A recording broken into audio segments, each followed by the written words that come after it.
좁은 길을 걸어가는 순례자 여러분, 한 주간 주 안에서 평안하셨습니까? 좁은 길 교회 예배 우리 찬양으로 함께 시작하겠습니다.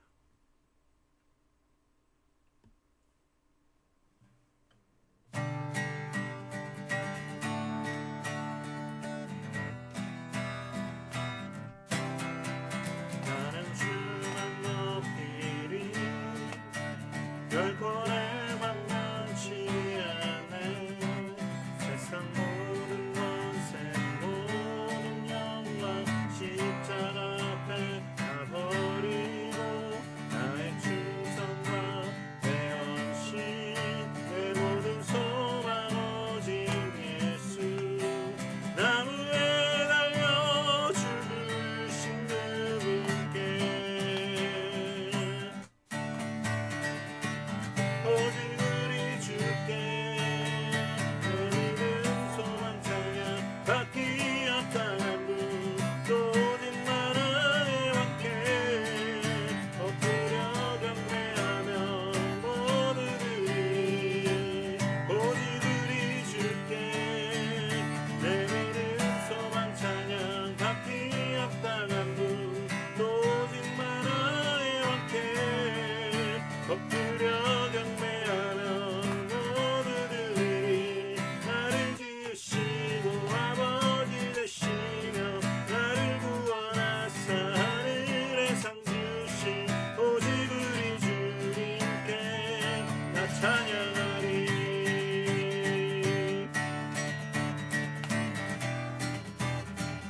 나는 주만 높이리 나는 주만 높이리 결코 내 맘 변치 않네. 세상 모든 원세 모든 영광 십자가 앞에 버리고 나의 충성과 내 헌신 내 모든 소망 오직 예수. 나무에 달려 죽으신 그분께 오직 우리 주께 내 믿음 소망 찬양 받기 합당한 분 오직 나라의 왕께 엎드려 경배하며 모두들이 오직 우리 주께 내 믿음 소망 찬양 받기 합당한 분 오직 나라의 왕께 엎드려 경배하며 모두들이 나를 지으시고 아버지 되시며 나를 구원하사 하늘에 상 주신 오직 우리 주님께 나 찬양하리.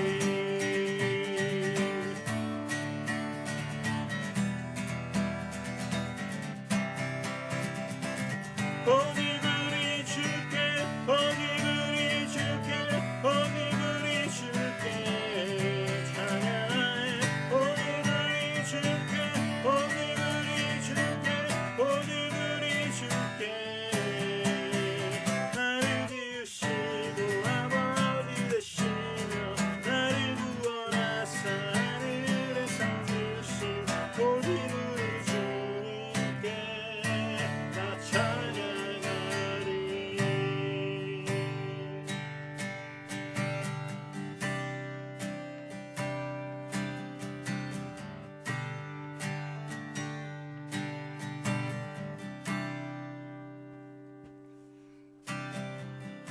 내 앞에 주어진 매일의 삶을 살다가 보면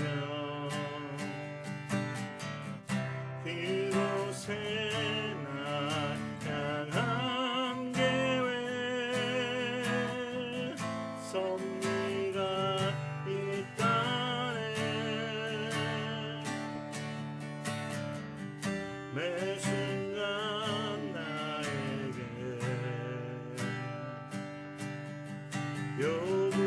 요구하시는 작은 믿음들 그곳에 나 향한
신실하신 하나님 아버지 감사합니다. 오늘 이 시간 주님 앞에 모여 예배드리기 원합니다. 우리에게 임재하여 주셔서 말씀해 주시고 우리에게 기름 부어 주셔서 아버지의 뜻이 하늘에서 이루어진 것 같이 우리에게 이루어지는 귀중한 역사가 일어날 수 있도록 인도하여 주시옵소서.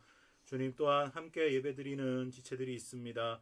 주님, 그들이 어디에 있든지 간에 이 예배드리는 시간을 기억하고 예배드릴 때에 하나님께서 부어주셔서 하나님께서 성령으로 임하여 주셔서 같은 성령으로 한 성령으로 성령의 임재가 충만한 시간 되게 하여 주시옵소서. 시공간을 초월하며 임재하시는 우리 주 예수 그리스도 이름으로 감사하며 기도드리옵나이다. 아멘. 오늘 우리에게 주시는 하나님의 말씀 마가복음 4장 35절부터 41절까지의 말씀입니다. 이제 마가복음 4장 35절부터 41절까지의 말씀을 봉독해 드리도록 하겠습니다. 그날 저물 때에 제자들에게 이르시되 우리가 저편으로 건너가자 하시니 그들이 무리를 떠나 예수를 배에 계신 그대로 모시고 가매 다른 배들도 함께 하더니 큰 광풍이 일어나며 물결이 배에 부딪혀 들어와 배에 가득하게 되었더라. 예수께서는 고물에서 베개를 베고 주무시더니 제자들이 깨우며 이르되 선생님이여 우리가 죽게 된 것을 돌보지 아니하시나이까 하니 예수께서 깨어 바람을 꾸짖으시며 바다더러 이르시되 잠잠하라 고요하라 하시니 바람이 그치고 아주 잔잔하여지더라.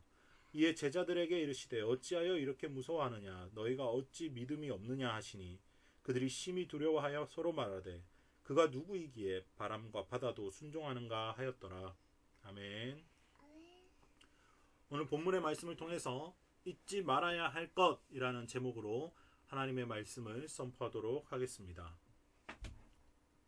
오늘 본문 말씀 너무나도 유명한 말씀이죠. 풍랑을 잠잠케 하시는 예수님에 대한 이야기였습니다.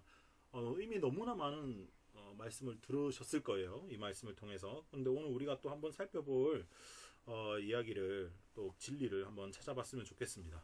오늘 본문은 단순하지만 그리스도인이라면 꼭 잊지 말아야 할 진리를 담고 있기 때문이죠. 자, 우리 함께 본문 말씀을 묵상하며 우리가 잊지 말아야 할 원칙이 무엇인지 세 가지 원칙인데요. 함께 살펴보도록 하겠습니다. 자, 오늘 본문 말씀을 보시면 시작할 때 저물 때 바다를 건너가자고 하십니다. 자, 4장 35절 36절 이렇게 되어 있어요. 제가 읽어드릴게요. 그날 저물 때에 제자들에게 이르시되 우리가 저편으로 건너가자 하시니 그들이 무리를 떠나 예수를 배에 계신 그대로 모시고 가매 다른 배들도 함께 하더니. 자, 여러분 여기서 우리가 포인트로 봐야 될 말씀 뭘까요? 포인트로 봐야 될 말씀 저물 때라는 겁니다. 저물 때. 저물 때라는 단어에 집중해 볼게요. 여러분 보통 항해는 언제 시작합니까? 출항은 아침에 하죠. 밝을 때 합니다.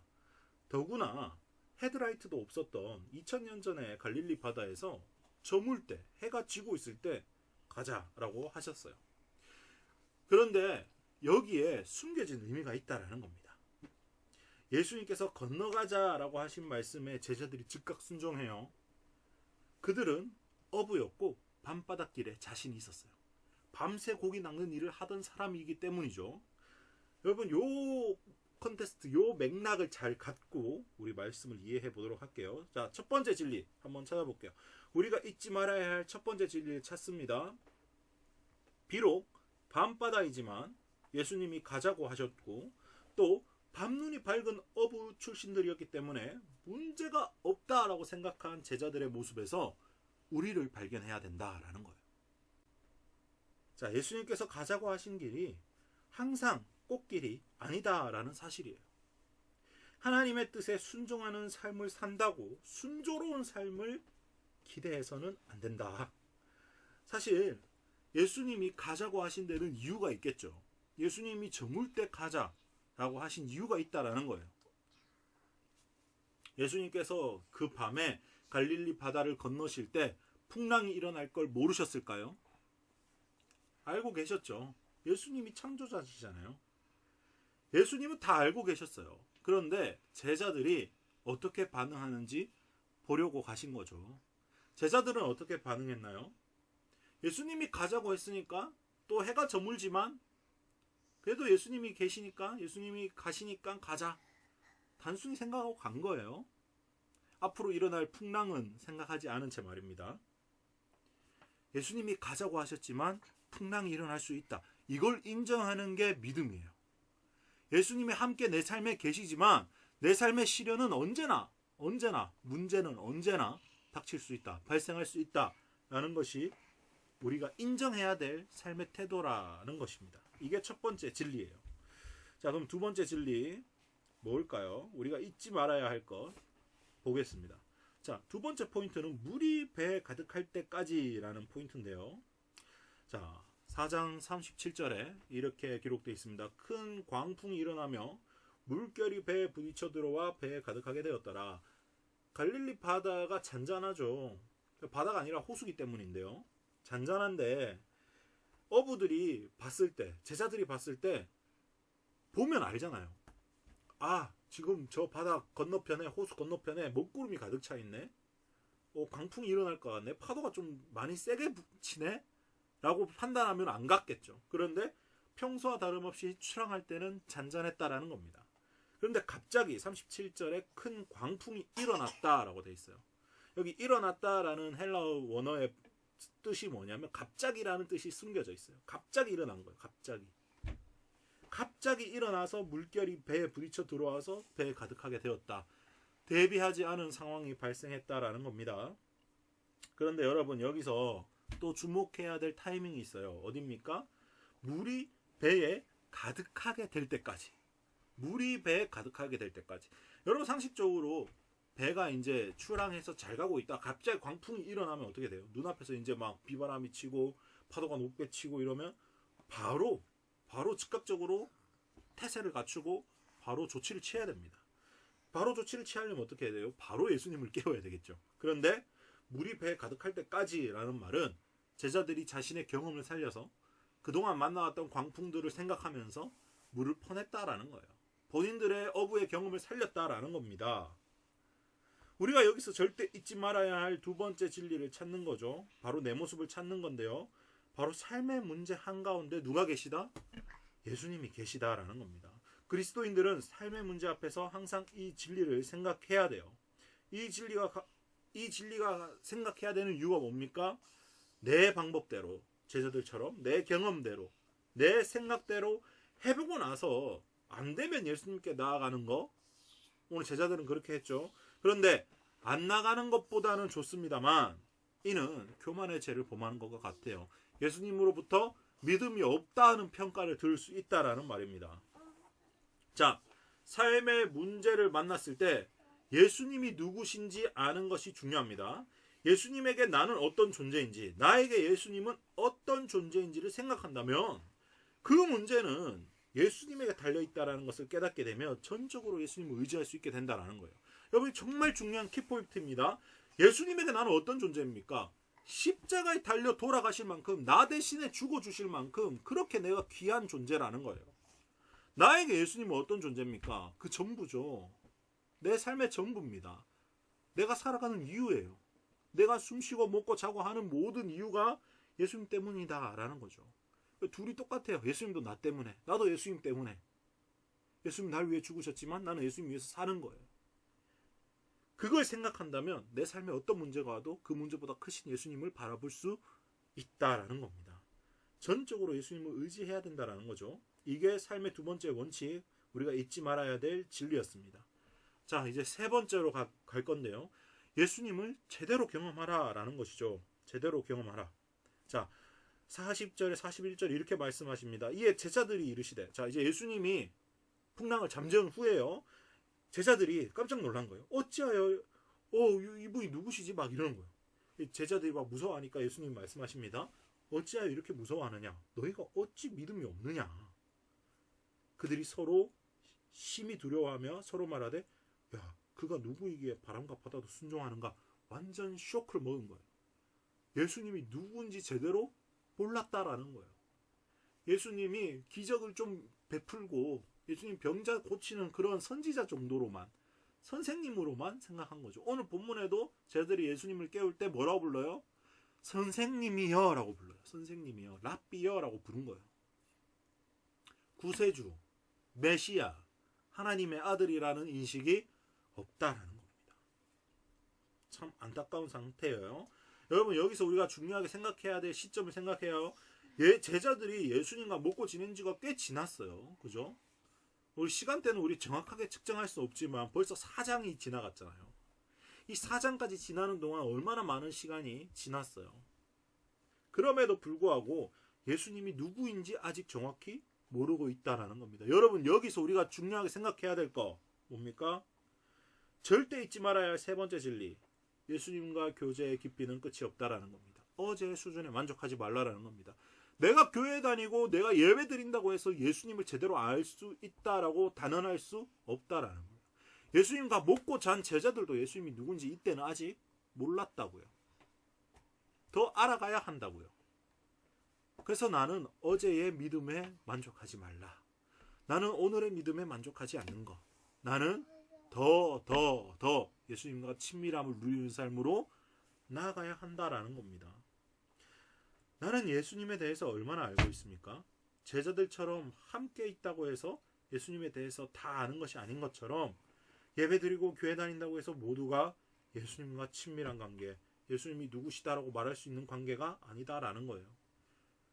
이 본문이 나온 앞의 상황들을 우리 생각해 봅시다. 예수님께서 4장 거의 80%를 할애하면서 하나님의 나라에 대한 비유를 설명하셨어요. 작은 씨앗, 씨 이런 작은 것들로 하나님 나라를 이루시는 것에 설명하시고 그 믿음에 관해 설명하신 다음에 밤중에 광풍이 있는 갈릴리 바다로 건너가셨어요. 이때 예수님이 하신 결정적인 말씀, 어찌 너희가 믿음이 없냐? 너희가 앞에서 작은 씨, 겨자씨만한 믿음을 가지면 그 겨자씨가 자라서 하나님 나라가 되는 것처럼 그런 걸 내가 다 설명했는데 어찌 믿음이 없냐? 라고 말씀하시는 거예요. 하나님의 말씀은 열심히 듣고 하나님과 교제를 열심히 누려도 내가 그렇게 해도 어찌하여 내 문제를 만났을 때 하나님을 바로 보지 않냐? 라는 질책인 거라는 거예요. 사랑하는 좁은 길을 걸어가는 순례자 여러분, 예수님이 여러분의 삶의 주인이 되셔야 되고 예수님이 여러분의 삶의 문제의 해결의 키가 되어야 된다라는 거예요. 자, 오늘 말씀을 이제 정리를 하려고 합니다. 들어서 아는 수준에 그치는 것이 아니라 나는 정말 예수님과 함께 십자가에서 죽었는가? 부활하신 예수님께서 온전히 나를 주장하시는 삶인가? 체크해 보라는 겁니다. 자, 오늘 말씀 정리합니다. 세 가지 진리를 우리 한번 정리해 보겠습니다. 첫 번째, 예수님이 가자고 하신 길이 늘 평탄한 평온한 호숫길이 아닐 수 있다. 우리 야고보서 1장 2절에 이런 말씀이 있어요. 내 형제들아 너희가 여러 가지 시험을 당하거든 온전히 기쁘게 여기라 라는 말씀이 있어요. 왜? 그 3절 4절을 보면 왜냐? 인내는 믿음을 이룬다. 소망을 이룬다. 이런 말씀이 있기 때문이죠. 기쁘게 여기는 거예요. 예수님과 함께하기 때문에 시련이 와도 기쁘게 여기는 거예요. 새 사람으로 반응하는 겁니다. 예수님이 가라고 했는데 예수님이 이거 하라고 했는데 내가 망했어요. 예수님이 이거 내가 예수님 말씀대로 11조 하고 내가 예수님 말씀대로 교회 가서 예배 드리고 하는데 내 삶에 불행이 왔어요. 내가 소대를 봤어요. 그럴 때 어떻게 해야 된다? 온전히 기쁘게 여기는 믿음을 가져야 된다. 그게 믿음에 사는 삶이고 믿음의 반응이다라는 겁니다. 자, 두 번째, 문제 속에 항상 예수님이 계시다는 것을 기억해야 된다라는 겁니다. 예수님이 함께 계셨어요. 배에 평안한 가운데 주무시고 계셨다고요. 내 삶의 문제는 어쩌면 아무것도 아닐 수도 있다라는 겁니다. 예수님이 함께 계시면 그 문제는 아무것도 아니다라는 거예요. 풍랑보다 크신 예수님을 바라보는 것이 바로 믿음의 원칙이자 속성입니다. 내 경험, 내 지식, 내 방법으로 문제를 해결하는 시도는 교만한 것이며 옛사람의 반응이다라는 사실을 꼭 기억하시면 좋겠습니다. 자, 세 번째, 예수님을 제대로 경험하라. 예수님과 먹고 자던 제자들도 아직 예수님이 누구신지 모른다고 말합니다. 나의 신앙 고백이 풍랑을 만났던 제자들과 같지 않고 부활하신 주님을 만난 제자들의 고백으로 바뀌어지길 주님의 이름으로 축원합니다. 우리 이제 말씀을 기억하시면서 찬양 주품에 부르시며 준비하신 예물 하나님 앞에 드리도록 하겠습니다.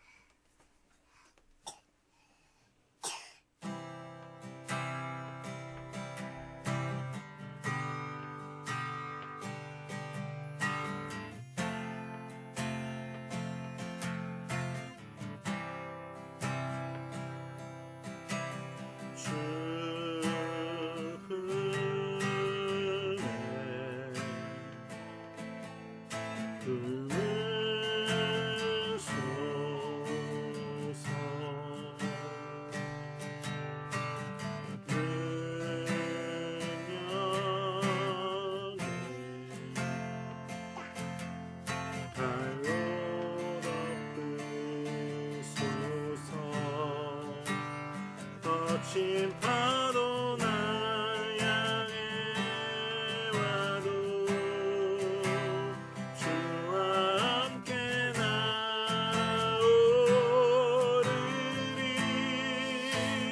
높은 가운데 나의 영혼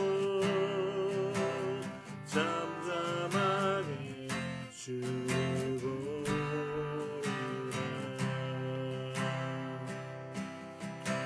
주님 안에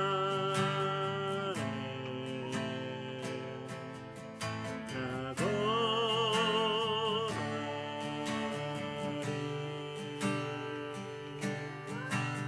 주는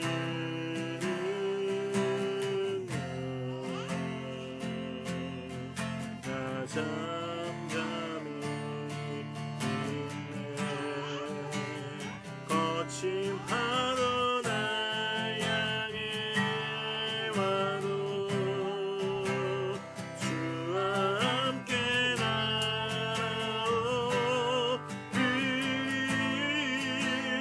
폭풍 가운데 나의 영혼 잠잠하게 주를 보리라.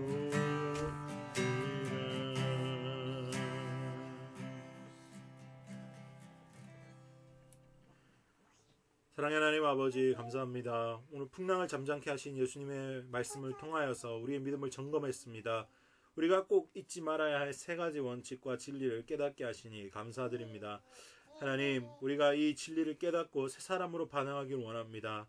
예수님께 순종하는 삶을 살면서 내 삶에 문제가 왔을 때 오로지 기뻐하며 예수님을 바라보는 신앙으로 자라나게 하여 주시옵소서. 문제를 내 삶의 방식대로, 내 삶의 경험대로 풀려고 하지 않고 예수님께 맡기는 삶을 살게 하시며 오로지 예수님께 순종하며 제대로 예수님을 경험하는 삶을 사는 좁은 길을 걸어가는 순례자들 되게 인도하여 주시옵소서. 또 이 제단 위에 귀한 예물 드리는 손길들이 있습니다. 주님, 30배, 60배, 100배 성경에 기록된 복대로 주님께서 축복하여 주시고 복을 허락하여 주셔서 하나님 나라의 열매 맺게 하시고 하나님 나라에 들어가는 귀한 우리 좁은 길 걸어가는 순례자들 되게 인도하여 주시옵소서. 감사와 찬양드리며 예수님의 이름으로 축복하며 기도를 드리면서 이제는 우리 주 예수 그리스도의 무한하신 은혜와 하나님 아버지의 극진하신 사랑과 성령 하나님의 감화 감동 교통하심이 이제 주님 뜻대로 살아가며 새 사람으로 반응하며 오직 예수님을 제대로 알기로 다짐하는 모든 좁은 길을 걸어가는 순례자들 위해 지금부터 영원까지 함께 하시기를 간절히 축원하옵나이다. 아멘.